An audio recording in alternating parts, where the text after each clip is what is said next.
Doctora Nitzia Vázquez Carrillo.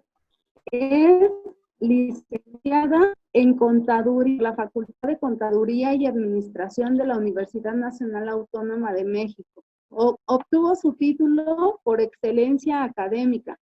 Posee el diplomado en habilidades docentes por la Facultad de Economía de la UNAM. Está certificada como agente capacitador por la Secretaría del Social, asesora en estrategias de inversión por AMID y ECO 301, diseño de cursos de formación del capital humano de manera presencial, grupal y 217, impartición de cursos de formación del capital humano por el conocer. Cuenta con el diplomado en TICs aplicadas a la enseñanza, coordinación de la Universidad Abierta y educación a distancia, diplomado presupuesto basado en resultados UNAM, Secretaría de Hacienda y Crédito Público. Asimismo, cuenta con la maestría en Economía por la Facultad de Economía de la máxima casa de estudios, la cual obtuvo con beca del Consejo Nacional de Ciencia y Tecnología CONACYT, y obtuvo su grado con mención honorífica. Y cuenta también con el doctorado en Economía por parte del posgrado de Economía de la UNAM, realizando una estancia académica en la Universidad de Alcalá de Henares. Con respecto a su experiencia profesional, la doctora Nitzia ha colaborado como directora académica del Instituto de Asesoría en Finanzas Internacionales y coordinadora de estudios fiscales y financieros de la Federación de Economistas de la República Mexicana. También se ha desempeñado como dictaminadora y traductora en Editorial Trillas, líder en materia de economía y fiscal en la Escuela Bancaria y Comercial, analista, auditora en el programa de validación de inversiones en los programas de posgrado de la Facultad de Contaduría y Administración de la UNAM y analista especializada en auditoría fiscal en el Fideicomiso Centro Histórico de la Ciudad de México. Ha hecho publicaciones, es autora de los libros Análisis Financiero de Editorial Trillas, Principios y Ejercicios Basados de Contabilidad Global, Editorial Profit, España, y Sistema Financiero y Crecimiento Económico. También es coautora del Sistema Financiero Mexicano, de Editorial Trillas, México, Mercados Financieros Internacionales, de Editorial Trillas, México, y ha escrito más de 50 artículos en revistas especializadas en temas fiscales como Emprendedores, Nuevo Consultorio Fiscal, Prontuario de Actualización Fiscal, Consultoría Empresarial, y también ha publicado en el periódico El Economista. Y bueno, pues en ese sentido nosotros podemos identificar que la doctora Nitzia Vázquez Carrillo tiene una amplia trayectoria en el ámbito de la economía, de las finanzas, y en ese sentido, pues yo quiero agradecer de manera particular a la doctora por haber aceptado esta invitación. Cuente siempre con nosotros, tiene las puertas abiertas en el Centro Universitario Chimalhuacán, y esperamos que esta conferencia sea de utilidad para todos nuestros usuarios. Y bueno, doctora, pues cedemos los micrófonos para que pueda usted presentar su conferencia. Muchas gracias. Buenos días a todos. Muchas gracias, Gina, por la invitación al Centro Universitario Chimalhuacán. A ti personalmente por recordarme de aquellas clases, y también agradecer al público que nos escucha. Esperemos que efectivamente les sirva y sea lo que buscan en esta pequeña presentación que vamos a hacer. Muchas gracias a todos. En este sentido, me voy a permitir compartirles en pantalla en este momento lo que va a ser la presentación.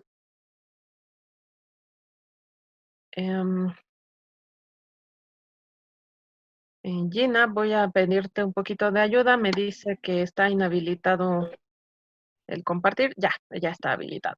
Listo. Sí. Un momentito. Ahí está. Listo. Tenemos entonces... Voy a empezar a pasarla. Un momento. Ya quedó. Vale.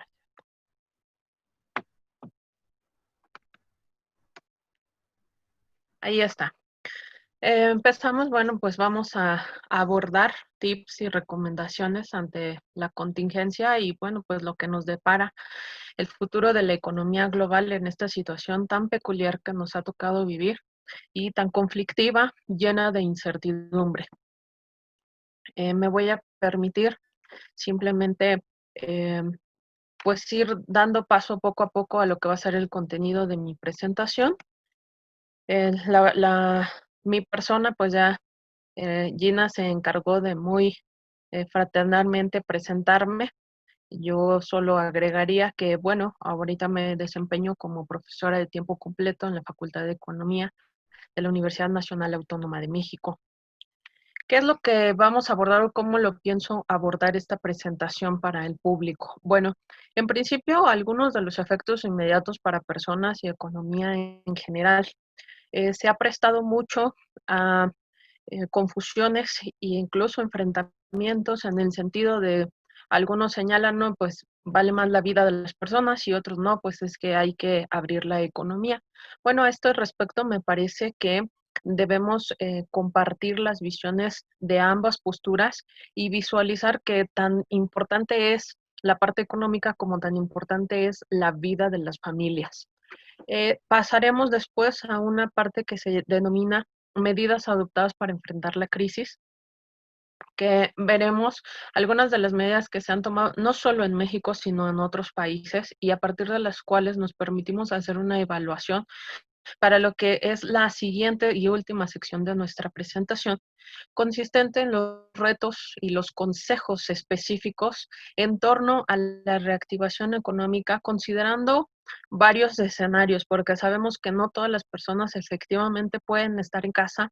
A veces su labor es esencial y tienen que salir y sin embargo, pues tienen que tomar algunas recomendaciones tanto para la cuestión de la salud como para la cuestión financiera personal y también porque hay personas que en nuestro país, dada nuestra circunstancia económica, pues viven en la informalidad, viven en la incertidumbre de ingresos. Por lo tanto, pues se les resulta muy complicado dejar tan solo una semana sin ir a trabajar porque eso podría representar el ingreso suficiente para los gastos básicos. En este sentido, el objetivo general de mi presentación pues es exponer estos retos económicos, pero también tratar al mismo tiempo de brindarles algunas recomendaciones muy puntuales.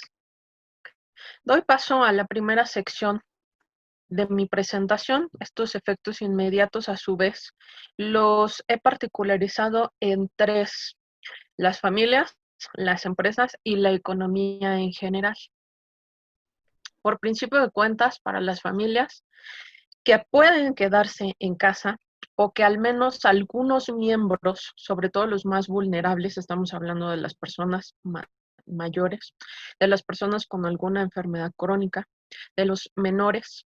Bueno, aquellos que están sufriendo esto, el encierro, algunos puede ser que sin actividad alguna, algunos otros con trabajo o educación a distancia que requiere ciertas competencias, ciertas habilidades digitales, cierta disciplina y que, bueno, tienen que de pronto trasladarse y estar en confinamiento.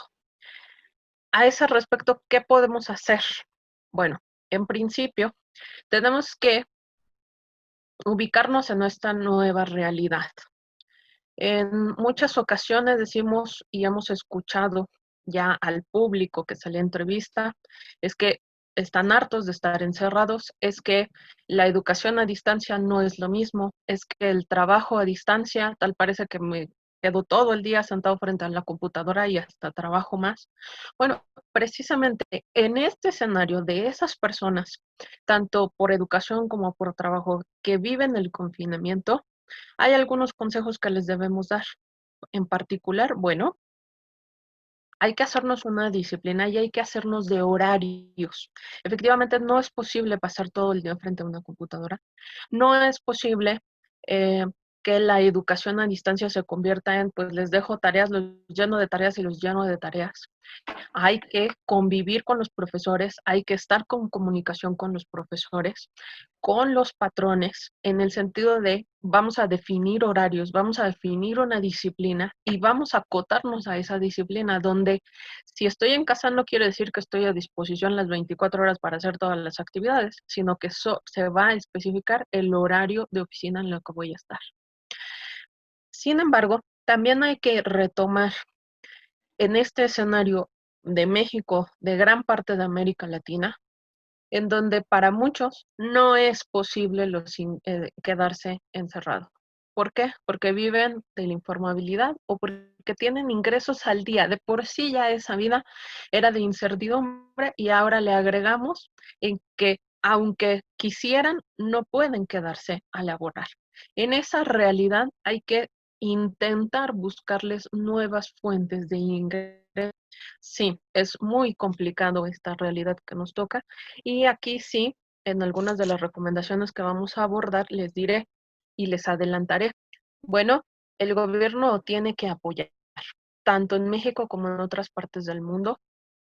Los gobiernos deben de hacer un esfuerzo por brindarles, por ejemplo, rentas únicas, subsidios o transferencias de ingreso para sustituir los ingresos perdidos, porque de otra manera no es posible que toda esta gente enfrente esa gran incertidumbre y esa falta de ingreso.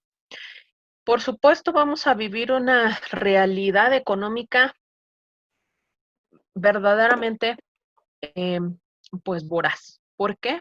Porque se van a venir muchos despidos. Lamentablemente, lo que hasta este momento estamos viviendo en términos de pandemia y en términos de disminución de empleos, todavía no acaba. Todavía esta realidad se va a ampliar a los siguientes meses y es muy posible que hasta el resto del año. Los efectos económicos son así. Cuando se aplica con una medida o cuando viene algo económicamente, periodos posteriores es cuando se ven los efectos. Vamos a tener más despidos, vamos a tener familias con muchísimos menos ingresos, vamos a tener empresas quebrando y eso no lo podemos evitar en este momento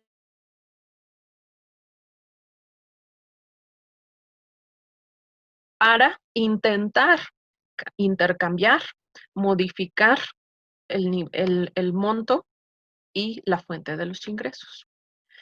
Nuestra realidad en el país es, con estas cifras que les voy a compartir en este momento, un aproximado de más de 125 millones de personas ya, de las cuales, como vemos, la gran mayoría son personas económicamente activas, es lo que se denomina la PEA. Esto significa que tienen capacidad y deseo para trabajar, pero de ellas, adicionalmente, pues las dividimos o las seccionamos económicamente para su estudio. La PEA es un indicador muy, muy importante. ¿Por qué? Porque de ahí deviene la tasa de desempleo. Ahorita tenemos que esa PEA son más o menos más de 57 millones de personas. En la parte inferior tienen algo que se le denomina PENA, que significa personas económicamente no activas, que por alguna razón pues no tienen ahorita ni el deseo ni la necesidad de trabajar. Pueden ser, por ejemplo, los estudiantes, pueden ser algunos discapacitados, entre otros. Bien, nos centramos un poquito más en la PEA. Los ocupados al menos a marzo de este año eran 55 millones, más de 55 millones de personas. De los desocupados, prácticamente ya estábamos llegando a los 2 millones de personas. Eso nos generaba una tasa de desempleo aproximadamente del 3.5%. Esa es la realidad a marzo del 2020. ¿Y qué cifras más actuales en este momento no tenemos? Porque además INEGI ha decidido que no va a tener cifras para mayo, no sabemos si para junio, dadas las condiciones de la pandemia en nuestro país y el número de contagios. Bien, pero a esto sí le podemos sumar otro indicador que veremos un poco más adelante, que es el número de personas inscritas en el Seguro Social, que por supuesto es solo nos da una pequeña realidad, la de los trabajadores formales, pero en nuestro país tenemos otra realidad, los subocupados y los informales. Los subocupados, pues requieren otro trabajo, requieren dedicar más horas en otro lado porque su ingreso actual no les es suficiente. Y entonces, esas personas se suman al más de 4,5 millones, que representa el 8% básicamente de esa población económicamente activa. Y por supuesto, en los informales son gente que trabaja pues en unidades económicas que no están constituidas formalmente, que muchas veces su actividad no es totalmente identificable de lo que es de lo que es su familia o el ingreso familiar. Estos informales, vean la tasa abismal que tenemos en nuestro país, más de 15 millones de personas. Si sumamos estos como porcentajes, que son 8% subocupados más 26,5% de informales, pues te resulta justamente que es la gran mayoría de las personas ocupadas. Entonces, estas personas que percibían algún ingreso, que podían vivir, que podían tener cierto ingreso, pues justamente con la pandemia, son los más severamente afectados. Y en un principio, además de ser un número, me parece que en esta circunstancia, el gobierno debería tener un censo muy, muy específico, transparente e identificable de la cantidad, de quiénes son estas personas, en dónde están, en dónde viven, para hacer factible el llevarles alimentos vía despensas o incluso depositarles o darles directamente, ya sea vales o dinero, porque estas son las personas que más están sufriendo esta pandemia. Toda esta información la tenemos ubicada en la Encuesta Nacional de Ocupación y Empleo del INEGI. Les decía, adicionalmente, tenemos que ver qué está pasando con el Seguro Social. ¿Por qué? Porque es la parte de los trabajadores formales de los cuales nos podemos dar cuenta. Y efectivamente, marzo y abril han sufrido caídas impresionantes. Estamos hablando ya de más de 1 millón de empleos perdidos. En esta gráfica que les presento, bueno, pues tienen los datos desde septiembre de 2019 a abril del 2020 y efectivamente siempre se tienen algunas variaciones. Si ustedes ven, son 3 líneas. Las 3 líneas son representados dos de que, bueno, la línea negra o más oscura la van a tener con la variación total, es decir, el total de número de empleados registrados en el IMSS. Después van a tener a los empleados permanentes con una línea como café y una línea verde con los eventuales. Los permanentes pues son los que su trabajo a partir de cierto contrato laboral se les reconoce, además de dárseles prestaciones, bueno, pues la certidumbre sobre el tiempo y el monto de sus ingresos es más duradero que en el caso de los eventuales. Bueno, en este sentido, los 3, por supuesto, han sufrido. Marzo empezó a verse una caída pequeña, apenas del 0,63%, dentro de los cuales la parte de los empleados permanentes fue menor, 0,36%, y los eventuales, por supuesto, fue muchísimo mayor.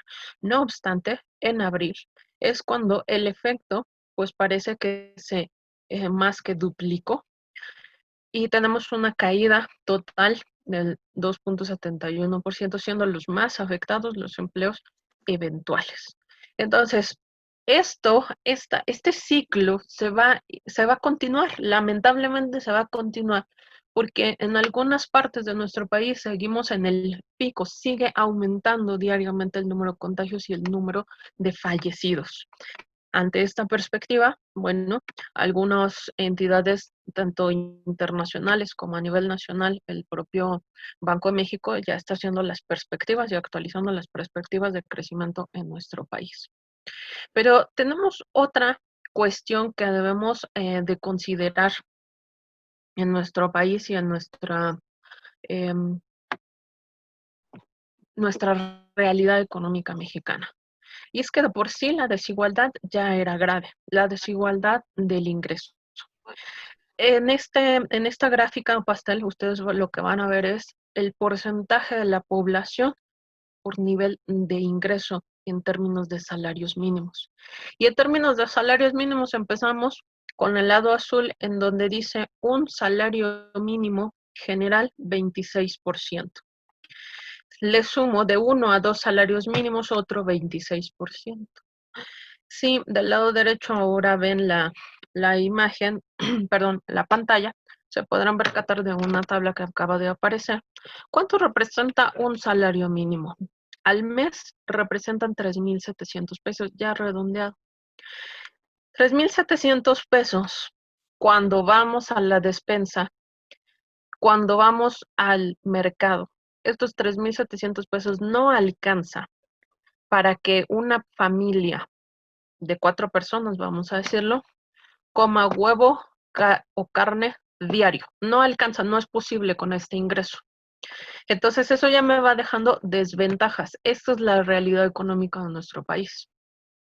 Si a este porcentaje de 26%, le sumamos el porcentaje de la gente que vive de entre 1 y 2 salarios mínimos, que representan 7,400 pesos mensuales, pues eso me da un total del 52%, es decir, ya es la mayor parte de la población. Si le seguimos sumando hasta 3 salarios mínimos, que representa 11,100 pesos mensuales, llegamos al 70% de la población. Y hay que sumarle algo garrafal en nuestro país, y es que hay personas que reportan cero ingreso, que reportan que trabajan solo por la vivienda o por alimento, pero que no perciben ingreso monetario, y eso está en al menos un 6% de la población. Eso ya nos llegó al 76% de la población.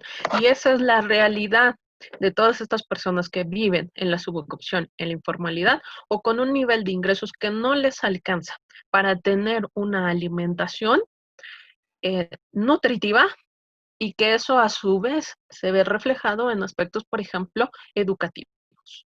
En este sentido, el efecto económico en general es, bueno, en principio vamos a tener ya de facto menores ingresos, porque muchas empresas tuvieron que cerrar, muchas empresas no van a regresar en esta nueva normalidad del 1 de junio, algunos ya se van a ir hasta el 15 de junio y a otros más, muchísimo más tiempo, dependiendo del sector económico al que nos refiramos. ¿Qué más tenemos en esta realidad? No son cifras mías, son cifras de la Secretaría de Economía en nuestro país. Más del 95% de las empresas son pequeñas y medianas empresas, son las que generan el empleo en nuestro país, y esas van a enfrentar esta realidad de menores ingresos, pero que al mismo tiempo tienen que enfrentar los costos fijos, como por ejemplo la renta, como por ejemplo seguridad social, entre otras cosas, que tienen que enfrentar servicios públicos con esos menores ingresos o con esos cero ingresos. En este sentido, por supuesto, los primeros afectados van a ser los empleados, tanto en su calidad como en su vulnerabilidad. Vulnerabilidad por ingreso y vulnerabilidad por verse tal vez enfrentados a un posible contagio, y por supuesto menor productividad en general de la economía. Eso aunado o versus, pues algunos empleos sí podrán ser, podrá haber conectividad y podrán trabajar a distancia. Algunos otros empleos no pueden ser a la distancia, no se pueden llevar. Algunas cadenas productivas, manufactura, etcétera, no puedo llevarme el trabajo a casa, no puedo hacerlo a distancia. En este contexto, pues, ¿qué nos encontramos en la economía mexicana? Pues un contexto pesimista, un contexto de menor inversión, porque si ya de facto tenemos todo este ciclo negativo, pues por supuesto me voy a ver menos estimulado a invertir. En este sentido, pues les repito, varias instituciones a nivel internacional, Banco Mundial, Fondo Monetario Internacional, el BID, Banco de México han hecho previsiones. Al menos a marzo de 2020 las previsiones eran relativamente bajas, ¿sí? Negativas, pero no tan severas. En su pantalla tienen un cuadro en que, bueno, pues sí, algunas de las afectaciones económicamente, sobre todo para Estados Unidos y China, van de entre menos 2% a simplemente 0%. ¿Por qué? ¿Por qué nos importan estos países? Porque Estados Unidos, primer socio comercial de México, China, segundo socio comercial de México. Si a ellos les va mal, evidentemente México también le va mal. Y en este sentido, pues a México, al menos en ese momento, se le determinaba, bueno, pues podrías tener entre un escenario moderado de menos 2%, un escenario extremo de menos 5.3%. Esta semana, justo el día de ayer, Banco de México pronosticaba sus estimaciones de crecimiento para la economía mexicana y nos dijo el día de ayer, al menos estimamos un decrecimiento de menos 8.8%. Y algunas otras entidades a principios de esta semana también, Banco Mundial señalaba que, por ejemplo, México iba a tener, y se veía más severo, menos 10%. Este es el contexto que nos toca. En este sentido, pues parece que nuestro mundo está como si fuese un trompo en una espiral que aún no paramos hacia abajo y al mismo tiempo tenemos que comprender la problemática que tienen los gobiernos, no solo el mexicano. Uno, reducir el número de contagios y pérdida de vidas, hay que enfrentarlo y eso no se puede más que invirtiendo y gastando en salud. Dos, apoyo económico para paliar costos por cierre forzoso de economías. En ese sentido, ¿qué vas a hacer cuando sigan cerrando las economías? ¿Qué vas a hacer para evitar, por ejemplo, que más empresas pequeñas y micro quiebren? Tres, ¿cómo hacer para que el Banco del Mundo? Básicamente se han dividido en las secciones de la parte monetaria, financiera, la parte fiscal y algunas otras un tanto novedosas según las condiciones que han enfrentado y el número de contagios y fallecidos. Bueno, dentro de las fiscales tenemos diferir el pago de contribuciones y servicios públicos, lo cual es una de las solicitudes del empresariado mexicano para, para el gobierno mexicano, además de las propias empresas. Y es una de las recomendaciones que nosotros consideramos en términos de que, bueno, efectivamente eso reduce los costos fijos que tienen que enfrentar las empresas, sobre todo las pymes. Reforzar el sistema de transferencias para agentes vulnerables, es decir, los desempleados, los adultos mayores, aquella población que ya vemos que no tenía ingresos, pero para ello debemos de hacer diagnósticos y padrones transparentes sobre quiénes son estas personas, y es lo que nos falta en México. Reconexión de servicio de agua y congelar las tarifas. Esto en algunos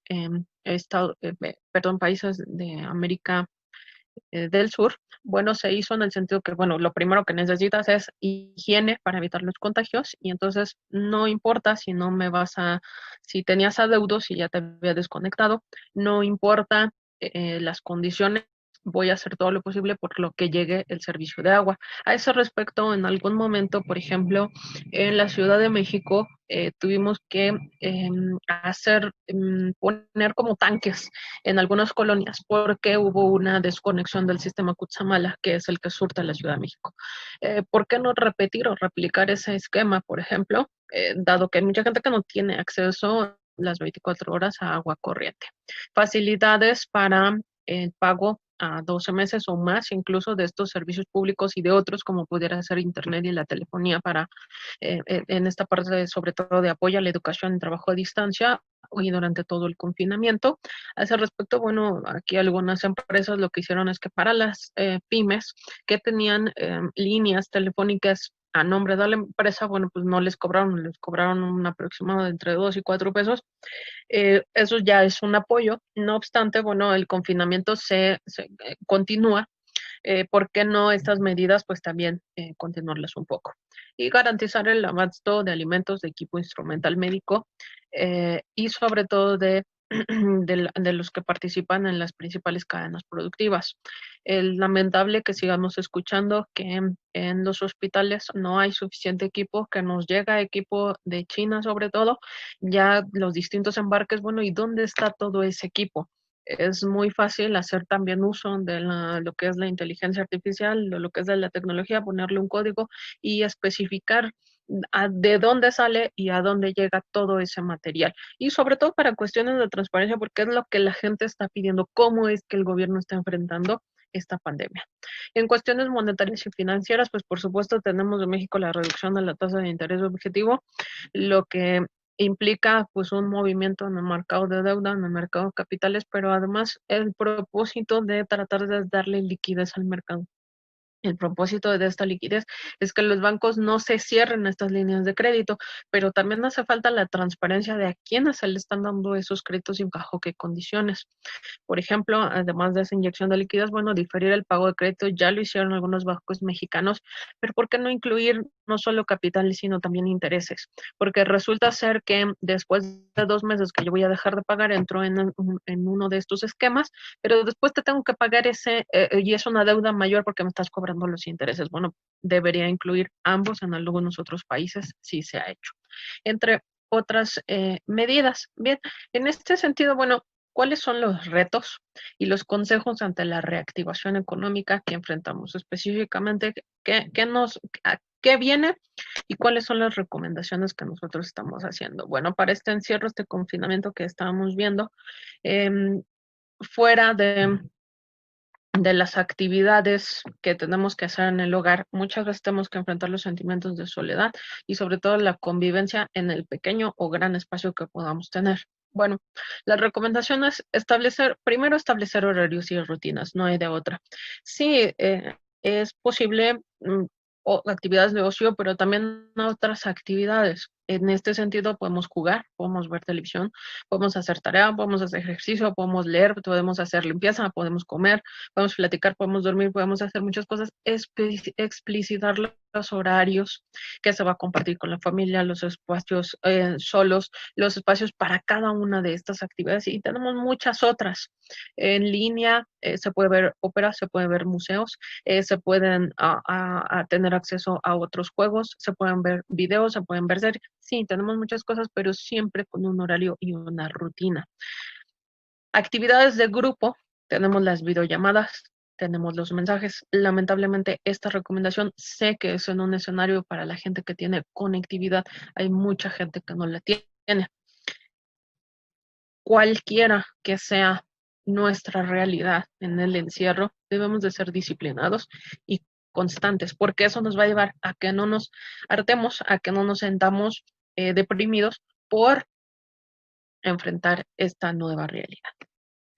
Aquellos que tienen que lidiar con el trabajo y la educación a distancia, bueno, uno, el reto pues es el acceso y la conectividad y ahí me parece y las recomendaciones en este sentido es del gobierno, las empresas y las propias familias. El gobierno acaba de legislar lo correspondiente al trabajo en distancia.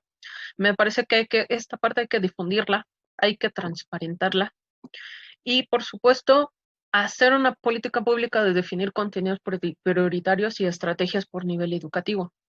No se le puede enseñar de la misma manera a un niño en primero de primaria cuyo objetivo primordial es aprender a leer y matemáticas básicas, que a un joven en preparatoria, en donde si me siento a darle una videoconferencia todos los días, pues simplemente se va a poner a jugar, muy probablemente.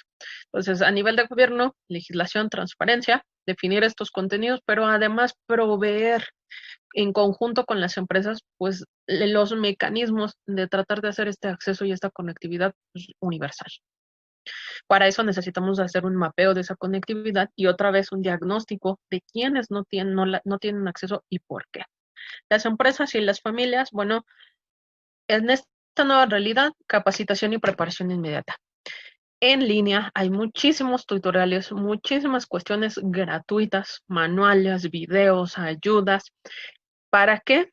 Para ponernos a estudiar en materia de Zoom, en materia de otras plataformas que nos permitan tener las videollamadas, que nos permitan dejar tareas, hacer tareas, realizar envíos, etcétera. También, pues no se nos olvide, somos una sociedad, tenemos cohesión social y a pesar de estar a la distancia, vamos a preguntarle a familiares, a amigos o en las mismas redes sociales, oye, ¿cómo le hago para esto? Oye, ¿cómo le hago para enviar la tarea? ¿Qué otra cosa puedo hacer? Y también fomentar este vínculo que les decía con los docentes y la apertura de plataformas digitales gratuitas que me permitan estar en contacto directo. Habrá gente que tal vez en este trabajo a distancia no lo pudo realizar o en la educación a distancia no la pudo llevar a cabo porque el familiar estaba enfermo, porque tengo que llevar los alimentos a mi abuelita. Y bueno, no es una cuestión que pues no entregaste, pues estás reprobado. No, hay que también ser conscientes de las pequeñas realidades distintivas que tienen las familias mexicanas en estos momentos. Para las empresas, el largo plazo, invertir en tecnología, invertir en ciberseguridad, aportar servidores, ampliar la banda ancha, que en nuestro momento al menos una empresa de telecomunicaciones en nuestro país lo hizo. Y por qué no, trata de proveer la conectividad universal, al menos en estas condiciones de encierro, y para ello seguir invirtiendo en el largo plazo. ¿Qué otra cosa tenemos que hacer? Priorizar la salud. Lamentablemente tenemos grupos focalizados de personas que tienen falta de confianza. Falta de confianza, uno, en creer en la enfermedad. Hay grupos que señalan, esto no existe, esto es un mecanismo de eh, manipulación. Bueno, señores, sí existe, sí está ahí, sí se puede morir la gente, no todos efectivamente, pero sí hay gente que puede morir.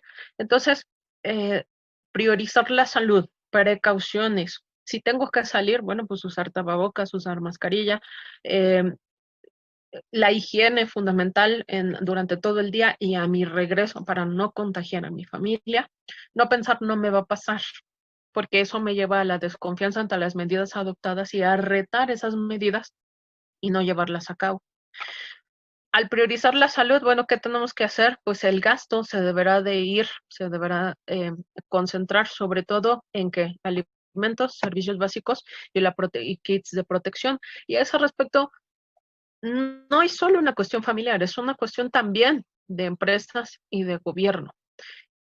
El gasto público en nuestro país tiene que irse para este reparto de alimentos, para reconexiones o congelamiento de tarifas en servicios públicos. ¿Por qué? Porque si no, la gente, efectivamente, ya lo vimos, por un lado, la incertidumbre, por otro, la desconfianza, por otro, la desesperación por salir. Y entonces, en lugar de que nos apoyen, pues resulta todo lo contrario. En este sentido, debe de haber una cohesión social, todos en su papel, concentrándonos en que en este momento esto es lo que se tiene que surtir. Ahí pongo una imagen, ustedes pueden encontrarla en internet, en donde si busco directorio de comedores públicos, al menos en la Ciudad de México, puedo encontrarlos y así hay muchos en el país. Así hay algunos emprendedores que han decidido salir con campañas de llevar despensas a los más necesitados. Entonces, todo esto se está haciendo, pero se tiene que multiplicar, se tiene que hacer un esfuerzo que además no sea de algunos grupos focalizados y solitos con sus recursos, sino que efectivamente el gobierno se vea un eh, respaldo por su parte.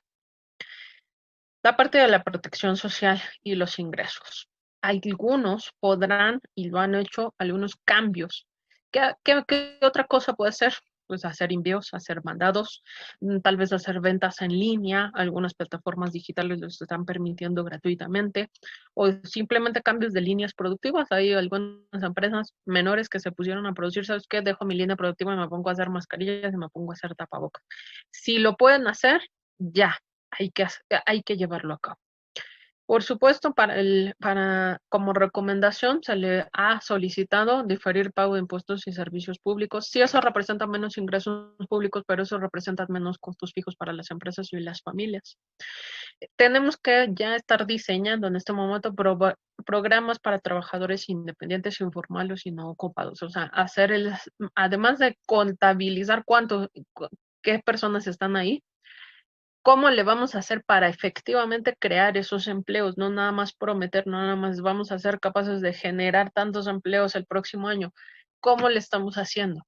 Renta mínima universal es otra recomendación. Esto se ha abordado a nivel internacional. En algunos países se ha hecho, por ejemplo, Holanda, con muy buenos resultados, en el sentido que cuando la gente tiene certidumbre sobre un ingreso que le permita pagar, por ejemplo, sus alimentos o la renta, la vivienda, el vestido y el calzado, pues entonces incluso el emprendedurismo renace. ¿Por qué? Porque ya no me tengo que preocupar por esa parte y ahora me voy a arriesgar con una empresa y con una actividad productiva adicional. Bueno, ¿por qué no intentarlo en nuestro país o al menos una renta mínima para todas estas personas en condiciones de informabilidad de su ocupación o de no ingreso por todo el tiempo que dure esta crisis pandémica? Planes de largo plazo, por supuesto, en términos de empleo, de inversión, de gasto público. No puede ser que terminemos otro eh, ciclo fiscal con subejercicio del gasto público. El gasto público se tiene que hacer y se tiene que hacer ya, porque lo estamos retrasando mucho. La nueva normalidad, acostumbrarnos a esta parte de los semáforos, que va a ser una apertura paulatina. No podemos todos llegar y regresar a nuestra vida de antes. Las compras y los paseos, solo los necesarios cuando se nos permita. La higiene constante y enterarnos. La recuperación va a ser muy lenta. En este sentido, bueno, se tendrá que vigilar en todas partes la afluencia de individuos. Ya no podrán abrir al 100% y estar esperando a la gente en las filas, la limpieza y desinfección constante de muchos sitios, la adaptación de los espacios, por supuesto, el trabajo con horarios modificados, tal vez pues la mitad de mi planta que trabaje las primeras 4 horas y la mitad o las otras 4 horas para evitar aglomeraciones. ¿Qué otra cosa? Sobre todo a nivel gubernamental.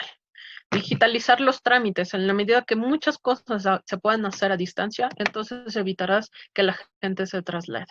Uso de tecnologías, como ya lo había mencionado, la inteligencia artificial, por ejemplo, para la transferencia presupuestaria y evitar la evasión fiscal. ¿Por qué me señalan que hay un cierto número de empresas que se han negado a pagar impuestos? Bueno, porque no se les ha congelado sus cuentas y en cambio sí se les sigue exprimiendo el mismo buró o patrón de personas que ya pagan impuestos. Por supuesto, lo que por años se ha venido diciendo, no solo yo, otros grandes economistas, plan productivo de largo plazo. Es algo básico en la economía, qué producir, cómo producir y para quién producir. Y eso se tiene que contestar y hacer una programación para el largo plazo en México. De otro modo, no se van a generar empleos, no va a haber inversión y vamos a seguir en este ciclo productivo negativo. Evitar incremento de precios en alimentos y medicinas, al menos durante la parte del confinamiento, y evitar esos subejercicios eh, trimestrales que ya en estos 2 primeros trimestres del año, pues ya empezamos a ver el reflejo de ese subejercicio. En este sentido, bueno, pues con eso finalizaría mi presentación. Simplemente me permito, bueno, hacerles llegar estas recomendaciones. Son algunos de los textos en los que he participado. Espero les sean de utilidad y adicionalmente, bueno, em, pueden estar en contacto con nosotros, específicamente en este primer sitio de internet. Me voy a permitir compartirles la presentación para quienes les resulte de utilidad o la pueden pedir directamente al correo electrónico si así les parece, o por supuesto en nuestras redes sociales y en nuestro canal de YouTube. Les agradezco mucho su atención.